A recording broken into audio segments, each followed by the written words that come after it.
Support for this podcast is provided by Avalara. Since 2004, Avalara's vision has been to harness the power of cloud technology to help simplify sales tax for businesses of all sizes. Collecting tax for the government is something businesses just have to do. But getting the job done efficiently and correctly can be an incredible challenge, because tax rules and regulations can be endlessly complicated. It's an overwhelming task that begs for automation. So Avalara built a cloud-based solution that helps ease this burden, and Avalara scales up with its customers as they grow. With more than 1,000 signed partner integrations, Avalara likely integrates with the ERP, e-commerce, mobile payment, and point-of-sale systems you use today. Find out how your business can be sales tax ready at avalara.com/taxnotes. That's avalara.com/taxnotes. Avalara, tax compliance done right. Welcome to Tax Notes Talk, a podcast from Tax Notes, the leading source of tax news, information, and analysis. Welcome to the podcast. I'm David Stewart, Editor-in-Chief of Tax Notes Today International. This week, state-level status. Across the country, many state legislatures have gavelled in their 2021 sessions, albeit virtually for some. With coronavirus still widespread in the U.S. and the vaccine rollout just hitting its stride, the hallowed halls of some state capitals remain quiet as legislative leaders opt to convene online instead of in person. Despite the setting of their session, state legislatures appear ready to tackle a number of tax issues ranging from COVID-19 relief to digital advertising. Here to talk more about this is Tax Notes senior reporter Paul Jones. Paul, welcome back to the podcast. Thanks, David. It's always a pleasure. So you recently spoke to somebody about the 2021 legislative session. Who did you talk to and what issues are coming up? We spoke with Scarboro of MultiState, and we discussed a range of revenue and tax policy priorities for state legislatures this year. These range from federal relief for state and local governments to wealth tax proposals and digital ad tax proposals. All right, let's go to that interview. Hi, Morgan. Thanks for being here. Hi, thanks so much for having me.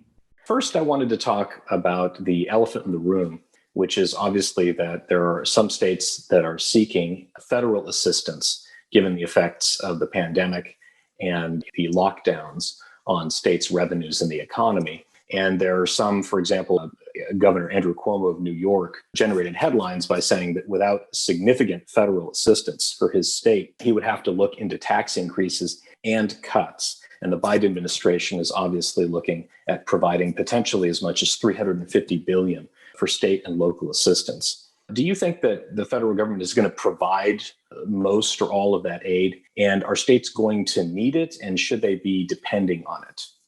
Yeah, that's a great question. And I think the question of the hour for states, I'll start by saying I'm not big into predicting federal politics. But if I had to guess, I think that with Democrats in charge, states will at least get some aid. You know, you're exactly right. Governor Cuomo's sort of plea to Senator Schumer and President Biden was very much painting a dire picture of what's going to happen if they don't get this federal revenue. And that is certainly true for a state like New York. But I would say when we're talking about, what states are needing right now, I think it's important for us to level set with respect to how states are doing revenue-wise. So most states are facing some sort of challenge, but it's not nearly as significant as folks were predicting back when COVID was originally starting to really have an impact on state economies. Back in March and April of last year, experts were predicting that states are going to be down 40 to 50% of revenue, which would really be catastrophic for states. We haven't seen that play out, luckily. Like I said, this is variable, so states like New York have certainly been hit hard by this. But in a lot of states around the country, they're either coming out sort of where they were pre-COVID, or they're down maybe 3 to 5% revenue-wise. So I think that there is room to sort of have a conversation on what states need now, not what states needed in March of last year, but how they're actually doing now. But I do think that there will be at least some aid package coming to states.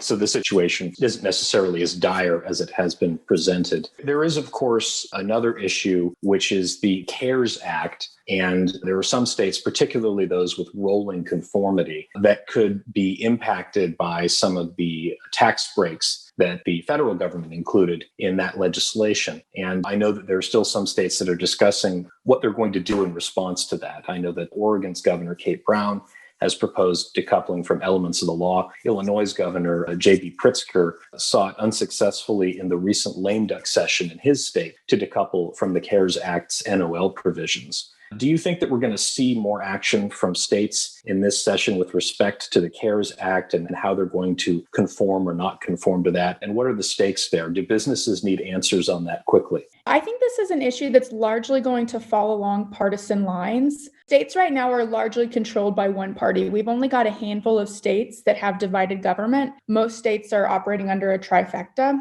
But I would say the business community needs certainty fairly quickly on this issue. It's important to remember, when we talk about the revenue impacts here and what states are facing, businesses have also taken a hit in a lot of cases. A lot of physical stores close their doors in order to sort of help protect their employees and customers and to go along with these government mandates, which was the right answer for public health, but took a toll on a lot in the business community. So I think if states are looking to sort of foster an economic recovery, they need to start providing a little bit of assistance and at the very least providing some certainty on what businesses can expect in the coming year as far as tax policy and these sort of federal things that have already passed, but we're unsure how they're going to be treated at the state level. They at least need an answer on how that's going to happen. Also, speaking about businesses, a number of measures are being proposed in various states to help facilitate economic recovery. I think, as you mentioned, obviously, the revenue situation for a lot of states isn't as dire as was feared early and mid last year. But of course, there has been economic harm, like you said. I know that in some states, they're trying to figure out ways to sort of mitigate the unemployment tax implications of all the people who lost their jobs. Washington State, the legislature there just passed a bill to try and prevent a significant increase in unemployment taxes. And there are other states like California, where Governor Gavin Newsom has proposed various tax incentives, reductions in fees, et cetera, and even funding for businesses to try and help them recover. Is that something that we're going to see a lot of energy on? I know that in the last year, we also saw plenty of deferrals and extensions. Do you think that's going to continue? So it's interesting that I think in the last year, the response that we saw from states toward COVID was administrative action. So we saw states doing things like extending filing deadlines, following that federal lead, modifying requirements. It used to be that many documents, when they were filed, needed to have a physical signature, and allowing people to submit those with e-signatures was a big deal. But we saw mostly these administrative actions that were focused on easing the complexity of filing when we were all in this digital world. I don't think we're going to see more of that deferral or extensions, though. We've all been living in this online COVID world for about a year now, so we understand better how to work on these things in a digital environment and how to submit them and things like that. And I think that states are allowing more flexibility in that respect. So I do think that moving into this year, we're going to see some more like tax policy conversations. It's hard to say what states are going to do or what they should do. Every state's going to need a different solution because every state has such a different revenue makeup. I do think there needs to be a focus on providing people and businesses the resources that they need to sort of get back to work. But that also, of course, is heavily dependent on a vaccine rollout, which is not so much a tax policy conversation, but will have huge economic impacts, I think, for states. One thing that's interesting to note when we start thinking about how states might respond, my colleague Ryan Manis did some really interesting research on previous recessions and how states responded. And he found a couple of main things that rang true through the last couple of recessions, the previous two. The first is that states need time to act. It took about a year for states to really start doing any tax responses to raising revenue in response to a recession. So I think states last year were sort of just starting to wrap their heads around what this meant for their revenue picture, how they were going to respond. And now they might be ready to have more of those conversations about what they should do about it. And I think that was the right call, right? Like, as we talked about previously, the revenue picture and estimates have changed drastically in the last year. So states have a little bit better and more information in which they can operate under now. The second thing he found was that typically changes to tax revenue fall along somewhat partisan lines. So generally, you'll see Democratic states enacting larger increases and Republican states enacting smaller increases. That's not always the case, but that's a pretty good general rule. And then last, what I thought was most interesting was when I start thinking about how is a state going to respond to a recession, my instinct was to say, states are probably just going to look at tax credits and incentives and just eliminate some of those and try to minimize the pain, right? But that's not exactly what they did. So states don't turn to these sort of targeted credit eliminations. What they were doing is if they were enacting benefits for taxpayers, the benefit was relatively widespread. I think maybe expanding NOLs or something like that, but increases that were very targeted. So what we saw in the previous two recessions were increased taxes on the telecommunications telecommunications and the healthcare industry. I don't think we're going to see it on the healthcare industry this year, but I think we might continue to see that line on the telecommunications industry with some of the digital advertising conversations we've had. But just sort of an interesting note that what they tend to do is widespread benefit, but targeted tax increases. So before we get into some of the potential revenue measures that states may be discussing, I wanted to ask one more question that was really very specific to a challenge that's been raised as a result of the impact of the pandemic. And that is, we've seen a significant increase in teleworking by employees. And in a lot of areas, that's resulted in employees who work for an employer in one state working out of their home in a different state. And that's given rise to a lot of questions about withholding. States have put out varying guidance on what employers should do, but it seems like there's still going to be some confusion and some outstanding questions on the part of both employers and their employees. And we are even looking right now at a major piece of litigation on that issue, New Hampshire versus Massachusetts. Do you think that states are likely to take any legislative action to try and clarify this issue? Do you think that they should? And if you have any thoughts on this, do you think that there may be any push for federal intervention on this question? Yeah, that seems to be the one time that my friends are interested in tax policy, asking me like, oh, I've read these things about there might be tax implications for me of working from home. So I think it's on the minds of a lot of people, not just tax folks. I'll start with the federal side. Given the current federal makeup, I don't think that we're going to see any federal action on this. There's been a group, the Mobile Workforce Coalition, and I work with some folks who help run that coalition, and they've been trying for several years. There's been legislation pending at the federal level that just couldn't quite get over the finish line. And it certainly, given the makeup now, has a worse chance. So I'm not holding my breath for any sort of federal solution there. The one thing I think states really need to do is provide clear guidance on what their position is. We've seen a lot of patchwork from states, maybe some issuing guidance, some just giving a comment, some having regulations, but in a lot of states, it's not clear what the rule is even going to be going forward with regard to Nexus. So no matter what the state's position is, I think they just need to be really straightforward about publishing that and being very concise in that. I would just say I feel pretty bad for the accountants this year. I think that's going to be sort of a mess, particularly, like I said, February, and several states have not even said if they're going to be changing things or anything like that. So I think states just need to be really clear about what their position is. Right. So they should be providing clarity. And do you think that the legislatures of those states might take any action in that respect, or is that mainly going to have to be something that is handled administratively? I think it's mostly going to be handled administratively, just because I think the legislature is going to have so much on their plate, not just with regards to tax, but with so many issues this session. I don't think this is front of mind, and it's much easier, I believe, to handle if you've got that coming just from the agency itself, especially if they already have clear rules and they're not going to change those rules and they just need to make a statement saying, we're just going to follow what we've always done. Support for this podcast is provided by the University of California Irvine School of Law Graduate Tax Program. If you're hearing this, you're clearly interested in taxes, and you might benefit from checking out our sponsor, or you might know someone who will. The UC Irvine Law School offers a one-year, full-time program that's been ranked the #1 graduate tax program on the West Coast. Students can expect a unique academic experience that combines in-depth doctrinal work and practical perspective to prepare students for successful careers in tax law. The small student-to-faculty ratio also ensures that students get the attention they need to succeed.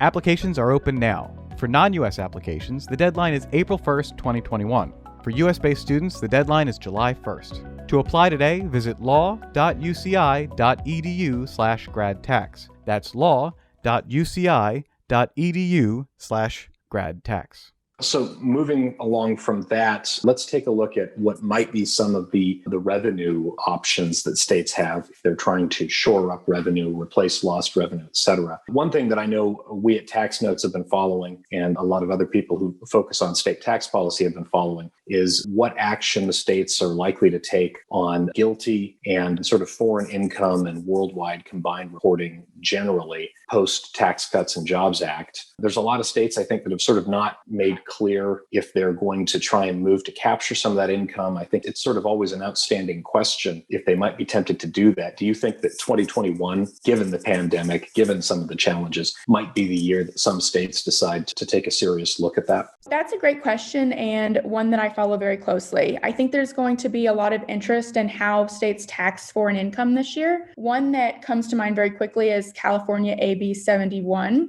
So that would include some of GILTI and repatriated income as taxable income for a company. It also includes a number of other things. But for purposes of this conversation, looking at foreign income, I think, is going to be a popular thing that states are doing. So I think there's sort of two categories of people that might be looking at this. States that maybe have not acted on the Tax Cuts and Jobs Act and haven't said yet, because there are still a handful of states that have not done anything really. And then you have to think we've had a lot of new legislators that were just recently elected, and they might be coming in wanting to take another look at these issues. I think there will be some surprise, though, when you get down into sort of the gritty details of taxing foreign income. It's difficult to do so and constitutionally apportion it. So I think at first it's sort of this shiny object of, oh, we can tax this foreign income. But once you really get into the fine points of this, it's more challenging than it appears. I also think mandatory worldwide combined reporting is going to be an issue. It always has been, but it will continue to be proposed, and states have already done so again this year. I have not seen a state introduce it this year, though, that I feel confident will actually enact it. So, for example, there is legislation to impose mandatory worldwide in New Hampshire, but that's a Republican-controlled state, so more than likely not going to happen there. There's not one state yet where I'm looking at it saying, oh, that really might happen in this state this year.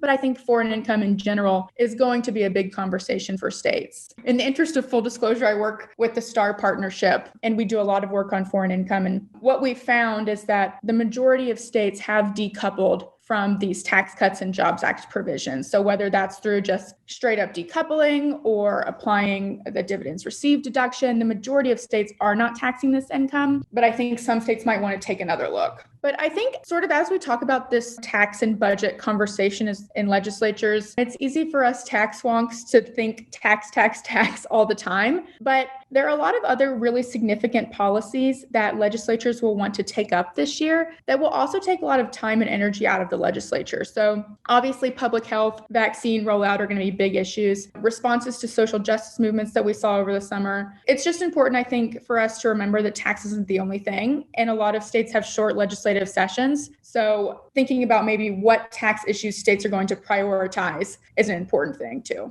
You've obviously got a bandwidth issue, particularly in light of the fact that we're still in this pandemic. And so getting legislators together remains challenging. But just to pursue some other possible tax policies that I know are getting some discussion, and I wanted to take your temperature on. So we just talked obviously about potential interest in foreign income. But there's also been an increase in interest in things like wealth taxes and higher taxes on higher earners, partly because some states are looking for additional revenue, but also, as has been noted by a lot of people, in this current recession, people with sort of lower income have been hit pretty hard, but people who have stocks and investments seem to have done fairly well. It's sort of unusual, I think, in that respect. And we're seeing now in Washington state a bill to create a wealth tax. We saw a similar proposal in California and a different type of wealth tax proposal in New York in 2020. And there are other tax proposals being floated to increase taxes on higher earners. Do you think that we're going to see more talk of that? And do you think there'll be any action on that? So maybe the foreign income is a little bit too heavy of a lift, or maybe not even a desirable policy. But what about just more progressive taxes overall?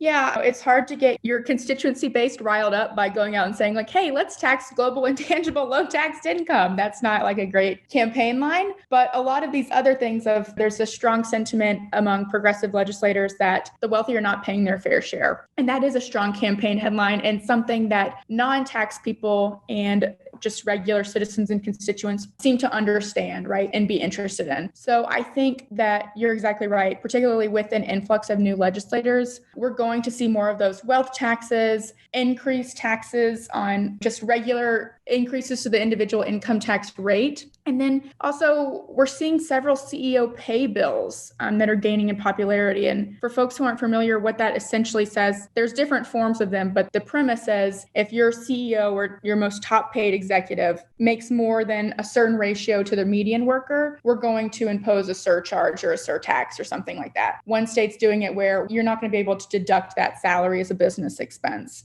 So we're seeing those gain in popularity as well. It's interesting. We even saw an introduction for a CEO pay bill in Iowa this year, which is just not a place that was on my radar to be looking out for that. I think we've seen these on the local level, but it will be interesting to see how or if that works on a statewide level. I mean, it's clearly a disadvantage for large corporations who often bring lots of jobs to your state to do something like this. And I don't know how practical it is for states, but I think it's definitely something that folks will be interested in. And especially, if you think about legislators who might not be on the revenue committee, so might not be really deep into a lot of these tax issues, this is not one that's particularly complex. So it's easy to just sort of have this idea and say, okay, this is what I want to do. And then, like I said, you've got a base that might rally behind that. So obviously maybe that just has more political appeal given the moment. Speaking of things that are potentially complex, we're also seeing increased interest and discussion in the tax policy community of potential digital ad taxes. And I even recently covered a bill introduced in Washington state that would focus on taxing the sale of personal data. So in addition to sort of looking at higher income earners, I think there's an increase in interest in sort of looking at these tech companies, and particularly this portion of sort of the new online economy that's very focused on data and collecting and selling it and sort of monetizing information about people in a new way. Do you think that we're likely to see some action on this? Or is it going to be complicated? Is it a little bit more complicated than it might appear at first blush? And that's going to make it difficult for states to move on it quickly. I think both of those things are right. I'm actually fascinated to watch this area right now because I think you might get some really strange bedfellows this year as you go through this. So when we think about digital advertising taxes, the point, and supporters of this are not shy about it, particularly those who bring it up or introduce it who are Democrats, will say this is meant to be punitive, right? Their idea is that big tech is not regulated enough or is doing something bad and they need to face this tax. The point is to be punitive. But now you've got this really interesting contingency on the right as well that thinks that conservatives are being targeted by these big tech industries. So I think that there's a chance that you get this just really interesting coalition of legislators who are pursuing this policy. But I also think that you're exactly right that this is an issue that sounds like an easy one, like, oh, tax digital advertising, but it's really complex when you get down to how you actually do it. How do you source it? Is it legal? Does it violate the Internet Tax Freedom Act? There are a lot of questions there. So even the folks who advocate for these taxes talk at length about the complexity of them. I also think that if any of them pass, we're going to see litigation. But it is an interesting idea. And one, too, that's sort of, I would say, starting to separate into two different conversations. So you've got this conversation about taxes on digital advertisement. And then you've also got states who are interested in taxing the collection or the usage of consumer data. So I think those conversations are starting to diverge a little bit. The point is the same. The punitive nature is the same, but I think that they might end up being functionally different. But the fact that these taxes are so broad, the way that they have currently been introduced, at least, I think it's going to be very difficult to pass them. So Maryland was sort of the big example that we saw last year that tried to pass a digital advertising tax. That was vetoed by the governor, but the legislature is still interested in overriding that veto. However, I recently found out from some of my colleagues that live in Maryland, there are commercials constantly on TV saying, oppose the override, that this is going to be damaging for small businesses, that this is complicated, and that folks should oppose the override. You hardly ever see commercials about state tax policy on TV. So I think that just by the very nature that these taxes are so broad, that it's going to be difficult to pass them because you have a very large, strong contingency of people who this would affect in a negative way. So it could be an example of something that is going to require a longer sort of gestation period for people to chew it over. I've got one specific question that's not as generally applicable. Most states have taken some action in response to the Wayfair decision of 2018, but the state of Missouri has sort of held out against that. And now we've got the governor of that one state saying to lawmakers, let's pass a remote online sales tax bill this year. So we've been talking about things that apply to states generally, but just with respect to Missouri, do you think that they're likely to actually finally take action on this question? Because it's been a couple of years now, and obviously they've yet to move on it. Yeah, that's a great question that makes me wish I sort of had a crystal ball. Obviously, the governor this year is calling for the legislature to actually pass it. And given that they are one of the very few holdouts, I think it's just Missouri and Florida at this point, it might happen this year. It's hard to know for sure this early on. And it's really interesting to note that right now, the governor and the legislature have a little bit of tension. There was some issue where the legislature had the governor move where he gave his state of the state and they couldn't have the audience that they wanted. And the governor returned to the legislature with a letter that said, "It was hard to see this as anything other than a purposeful and disgusting scheme to embarrass me in the office of the governor." So some bad blood there right now, which also makes it much more difficult generally for states to move sort of cohesively on a policy like this, especially one that they've been dragging their feet on for so many years.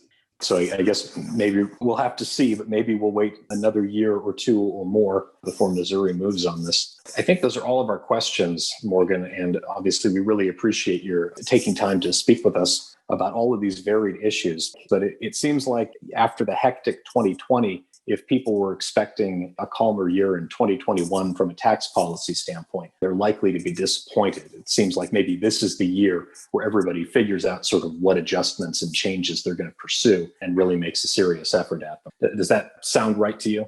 Sounds very correct to me. A lot of stories for y'all to write. Excellent. Well, we shan't want for work then. Thanks again, Morgan. Thanks so much for having me. And now, instead of coming attractions, we're joined by tax analyst, CEO, and President Kara Griffith to tell us about an upcoming event. Last year was a major anniversary for tax analysts. 2020 was our golden year as the organization marked 50 years of fighting for transparency in tax. Tax Analysts has gone from humble beginnings to becoming a leading provider of tax information and a forum for even-handed debate. And while we had hoped to see you all in person, I am excited to announce that to celebrate our 50th anniversary, we will be hosting a virtual gala on February 10th at 7 p.m. Eastern Time. We will honor former IRS Commissioner and longtime leader in the tax world, Larry Gibbs, and discuss the future of tax policy with the former U.S. Treasury Assistant Secretary, David Cotter. We hope that you will join us in celebrating our first half century. To purchase tickets, visit events.taxanalyst.org. That's it for this week. You can follow me online at TaxStew, that's S-T-E-W, and be sure to follow at TaxNotes for all things tax. If you have any comments, questions, or suggestions for a future episode, you can email us at podcast@taxanalyst.org. And as always, if you like what we're doing here, please leave a rating or review wherever you download this podcast. We'll be back next week with another episode of Tax Notes Talk. Tax Notes Talk is a production of Tax Notes. You can learn more about us by visiting www.taxnotes.com/podcast. When major media wants the straight story, they turn to Tax Notes. Thank you for listening, and join us again for another edition of Tax Notes Talk. Tax Analysts, Inc. does not provide tax advice or tax preparation services. Nothing in the podcast constitutes legal, accounting, or tax advice. A full disclaimer is included in the transcript.